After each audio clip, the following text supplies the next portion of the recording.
Welcome to Social Media Manager Confidential, your go-to for real talk, practical tips, and insider knowledge to build a business on your terms. Whether you're juggling kids at home or living out your Emily in Paris dreams.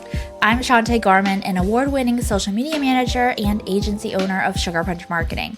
I created this podcast to recognize the real hard work behind social media management and to give you the strategies, perspective, and conversations you won't hear anywhere else. So grab your drink of choice, get comfy, and let's chat. Hey, it's Shanté. You know what drives me crazy? When I see businesses pouring hours into content creation but getting absolutely nowhere with it. They're posting regularly, they've got the pretty graphics, but their content just isn't converting to actual customers. And I get it because I've been there too in the early days of my agency. I was creating content that looked good, but it wasn't strategically designed to bring in clients. So today I'm breaking down why creating content like an influencer instead of a marketing strategist is killing your results, how to build a complete content engine that actually generates leads and sales, and the truth about where you should really be showing up online. So the fundamental problem I see is that most businesses approach content like content creators or influencers instead of like marketing strategists. Now, what do I mean by that? Well, in my experience working with clients, I often see content calendars organized by neat little content pillars. Educational content on Mondays, behind the scenes on Wednesdays, and maybe inspirational quotes on Fridays. Super organized, right? But when I ask how this content is supporting their sales process, I often get blank stares. Many businesses are creating content just to create content, not to strategically move people toward becoming customers. So here's what I'm seeing businesses do wrong. Setting up content pillars like education and inspiration without connecting them to the actual buyer decision journey. Creating random posts without building a complete content engine that guides people from discovery to purchase.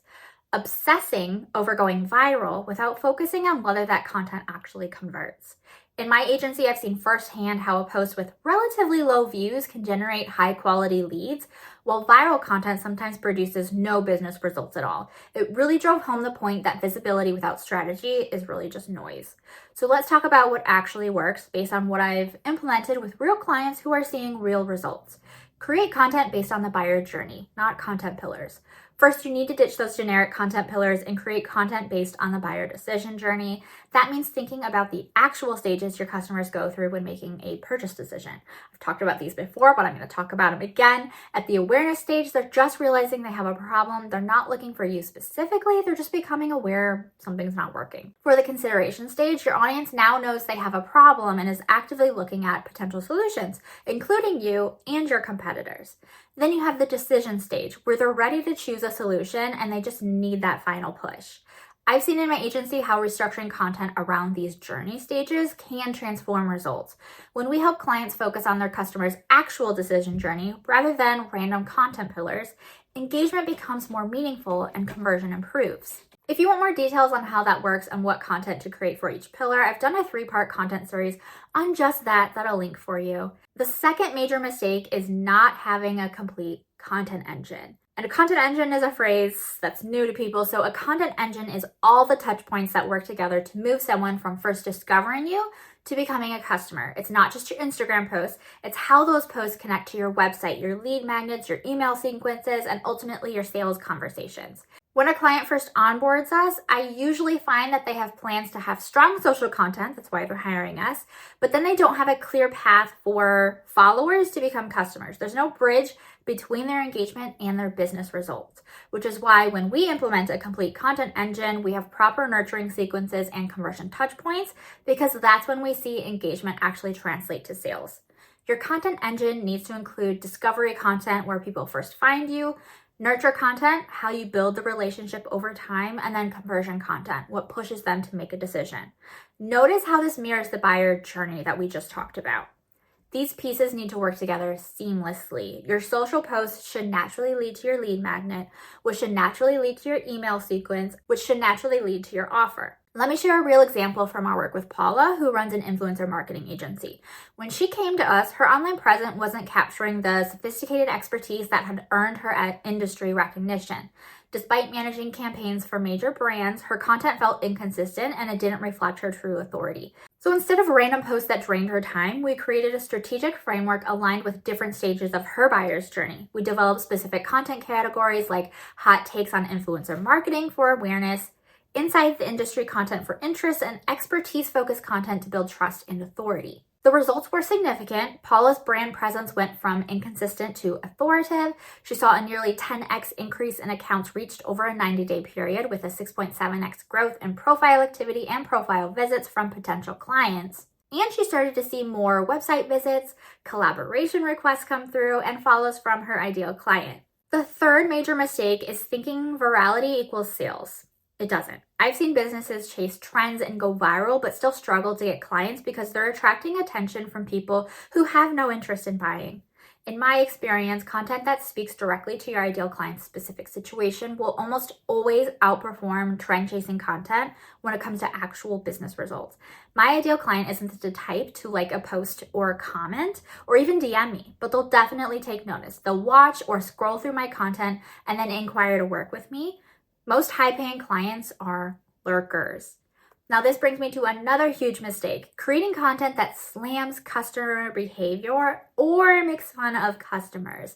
Now, I see this all the time, especially with service providers who post content about nightmare clients or annoying customer habits. They're trying to be relatable, but who are they being relatable to? And the answer is other service providers. What message does this send to potential clients? They'll be worried you're judging them if they do any of these behaviors, or be too intimidated to even try to hire you to begin with. If you want to use humor, which does do well on social, do it from the customer's point of view. Self-deprecating humor where the customer can laugh at themselves is fine, but never position yourself as judging them. That's an immediate trust breaker. This can go wrong in so many ways, but it can also go really right. So be especially careful with this one. Another common mistake is not posting frequently enough for your specific customer journey life cycle. Some businesses need to post daily, others weekly. It depends entirely on your customer's buying process. If you sell something people only buy once a year and it's low cost, daily content might be overkill. If you sell something people buy weekly or is more of a high touch service, you need more consistent touch points. In my agency, we map out the typical time from first touch point to purchase for each client, and that determines our posting frequency. It's about quality and strategic timing, not just volume.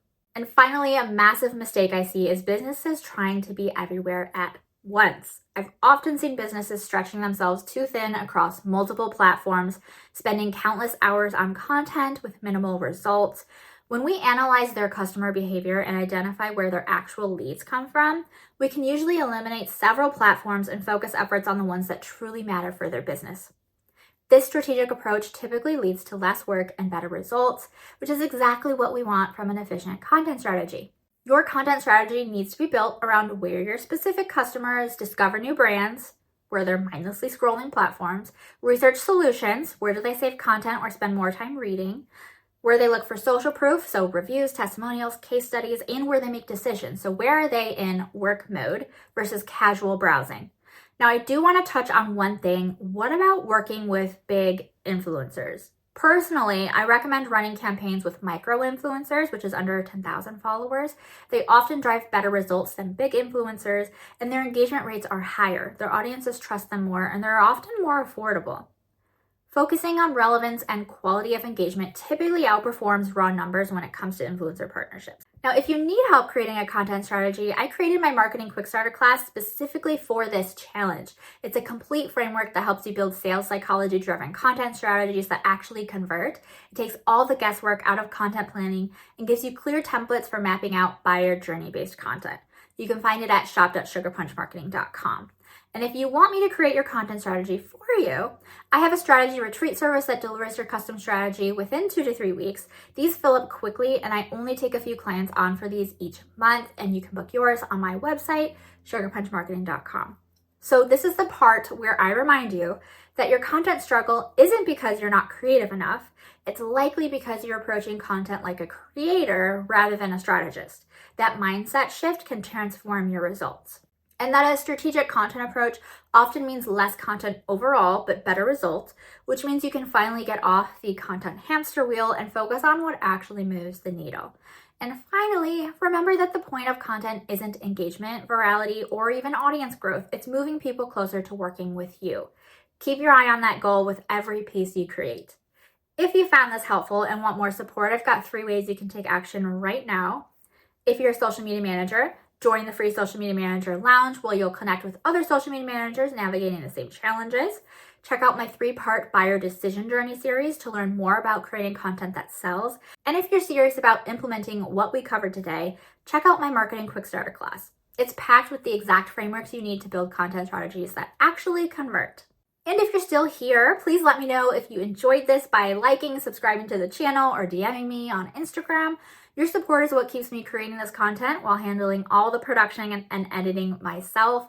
All the links to everything I mentioned are in the description. And next week is special. It's my 7th business anniversary. I'll be sharing the 7 mistakes I made building my social media management agency from scratch and what I do differently. Thanks for watching, and I'll see you next time. That's a wrap. If you loved this episode, leave a review wherever you're listening. It helps more social media managers find the show, and every month I'm gifting one reviewer a free class, template, or bundle.